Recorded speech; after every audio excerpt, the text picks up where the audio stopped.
YouTube, thank you for joining me here for another video today. And in today's video, we are going to be talking about reframing negative beliefs will change your reality. So, the best way I can describe reframing a negative belief,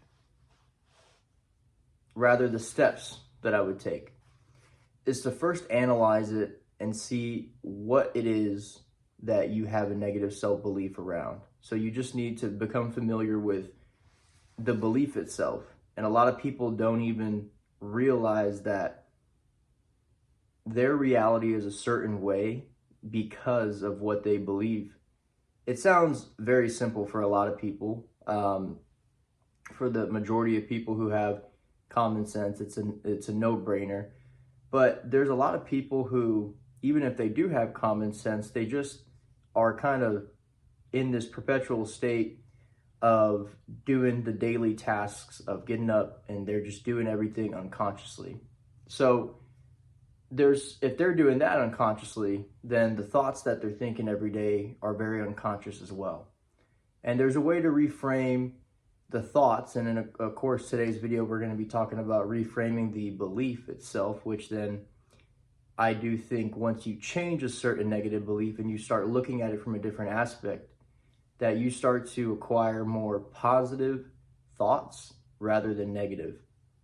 And I talked about in the last video, getting through negative thoughts is going to come with some meditation and just observing the thoughts and not attaching yourself to those thoughts or making it your personality, or, as I mentioned, just attaching yourself to those thoughts. So let them pass, write the good ones down, write your goals down. I talked about journaling a lot on the last video. And again, just reframing a negative belief will really start with just looking at it, seeing what it is, identifying it. It could be a negative belief around money, relationships, men, women, your parents. So a lot of the reframing is going to come with being vulnerable and forgiving people and forgiving yourself and forgiving certain situations, and starting to, like, for an example, any childhood trauma that I've had, a story that I used to tell myself, a belief that I had about the world and who I was because of the childhood trauma that I experienced. And I'm using that as an example because I think a lot of people, especially in today's day and age, had very traumatic upbringings, especially if you didn't have a father and mother in the home. So with that being said, when I shifted my beliefs about who I was, and I stopped believing that the world happened to me and not necessarily for me, meaning I started to see that God put these things and these situations and the trauma of losing my parents in my path to make me a better man, and almost to set me up not just for success, but to change the dynamic that kept going on generation after generation, which we refer to as a generational curse, generational trauma. And you hear a lot about black sheep. You hear a lot about people just completely changing the family tree by locking in, becoming successful in every area of life. And so I believe that because of that, there's also some other stuff that I learned along the way, a belief system that I picked up. It served me well. I don't know how well it's going to relate to you if you're a Christian, because a lot of this stuff can be considered like you're going down the wrong path or you're misinterpreting what Scripture's saying. But I tend to think that on some deep level, at least this feels to be like the truth in my gut, that we chose exactly what we were, the parents that we were going to have. And I believe on some level that we chose that path. Now, that's very debatable, so I'm going to leave that up for you to decide for yourself. But for me, when I really thought of it from that perspective, from the perspective of we're all souls living a temporary physical experience, that we're all eternal beings, that maybe on some level I did pick that, and maybe on some level God had that trauma placed in my life to not only make me who I am today, not only to give me the experiences and the confidence to go through life, but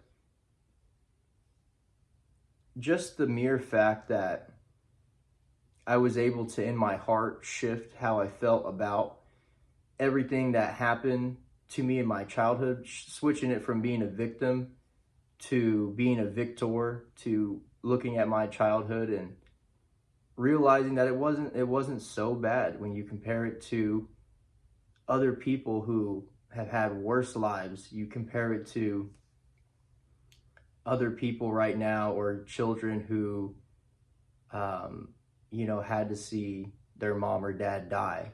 And there's a lot of bad things going on in the world. There always has. But you lose a parent, but I'm still in a good, decent area. And there's a lot, my point is, there's a lot to be grateful for. There's a lot to be grateful for. And once I switched that negative belief about just my childhood trauma, the passing of my father, it really completely gave me the opportunity to just have nothing but upward spirals when it comes to health, fitness, relationships. And I think it all depends on intention, because even if you do realize this stuff, you're still going to get lessons. You still haven't completely accomplished the level that you're on, meaning maybe there is still some cycles that you're going through that you need to realize and you need to deal with. But once you start with one negative self-belief, you start analyzing everything else that's making you mad and dragging you into a lower state of consciousness, just dragging you down, man, making you feel sad, making you feel like you're not you don't want to wake up in the morning. And again, the first step is you just need to analyze it. You need to figure out where you're at, what's dragging you down.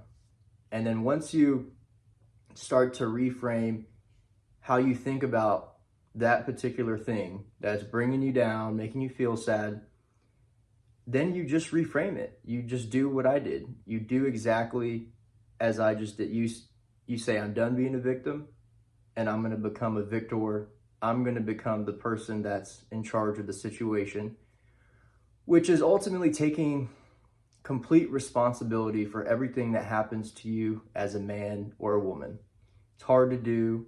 It's hard to face the dance sometimes when there's things that you did wrong. There's people that you hurt.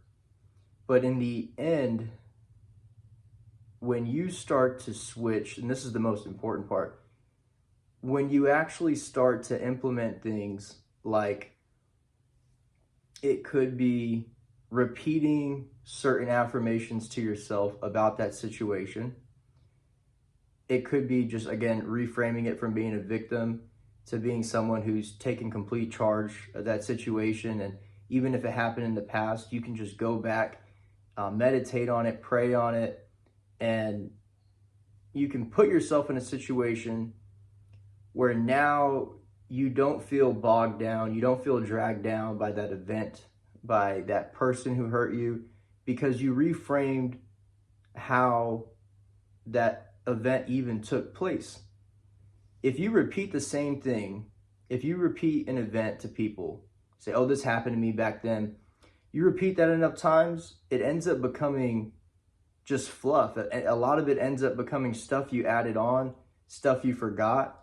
And it's like you're making your body relive that every time. But once you reframe it, once you decide, like, for good, I'm not going to feel this way anymore because that actually benefited me, right? That person didn't do me harm. I taught myself a lesson. So you need to start switching the language. The language is super important. The language, the breathing, again, just the mere fact that you're pointing it out and calling yourself out. And I think that's where we're all going to be able to grow a little bit more every day spiritually and get a closer relationship to God and get a closer relationship to who we are. That way we can go about this world more confident and again, ultimately to help others and bring people closer to Christ, bring people closer to the truth and awaken souls. I mean, I think if you are in a situation where it just feels like life has brought you down and the only thing that's gotten you out has been God, well, then why would you not spend the rest of your days glorifying him and showing other people that there is a way out? So I'll leave it at that. I hope you guys enjoyed it. I appreciate everyone leaving likes and comments and watching the videos. It means a lot to me. So I'm out, guys. Peace and blessings until tomorrow. I appreciate you guys. Talk to you later.